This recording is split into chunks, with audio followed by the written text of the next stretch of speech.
ملک بھر میں جشن ولادت النبی صلی اللہ علیہ وسلم آج نہایت عقیدت و احترام سے منایا جا رہا ہے۔ آقائے دو جہاں نبی آخر الزماں حضرت محمد مصطفیٰ صلی اللہ علیہ وسلم کے جشن ولادت کے روز صبح بہارا کا آغاز نماز فجر کے بعد بارگاہ رسالت صلی اللہ علیہ وسلم میں ہدیہ درود و سلام اور اجتماعی دعاؤں سے ہوا، جس میں ملک کی سلامتی و خوشحالی کے لیے بھی دعائیں مانگی گئیں۔ جشن عید میلاد النبی صلی اللہ علیہ وسلم کے سلسلے میں ملک کے چھوٹے بڑے شہروں میں جلسے، جلوس اور ریلیوں کا اہتمام کیا گیا ہے، جن میں نبی کریم صلی اللہ علیہ وسلم سے محبت کا اظہار کیا جا رہا ہے۔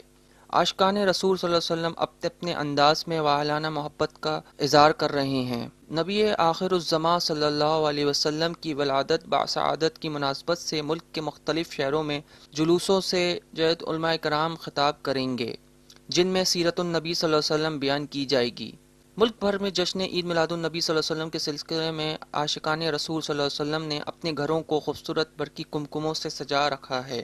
جبکہ پارلیمنٹ ہاؤس، وزیر اعظم ہاؤس، ایوان صدر سمیت سرکاری و غیر سرکاری عمارتوں کو بھی خوبصورتی سے سجایا گیا ہے۔ اس کے علاوہ مختلف شہروں میں خانہ کعبہ اور مسجد نبی صلی اللہ علیہ وسلم کے خوبصورت ماڈل بھی سڑکوں پر رکھے گئے ہیں، جو عوام کی توجہ کا مرکز بنے ہوئے ہیں۔ جشن عید میلاد النبی صلی اللہ علیہ وسلم کے سلسلے میں سیکیورٹی پلان بھی ترتیب دیا گیا ہے، جس کے تحت جلوسوں کی مرکزی گزرگاہیں اور اس سے متعلقہ سڑکیں ٹریفک کے لیے مکمل طور پر بند کی جائیں گی، جبکہ جلوس میں شامل ہونے والوں کو جامع تلاشی کے بعد جانے کی اجازت دی جائے گی۔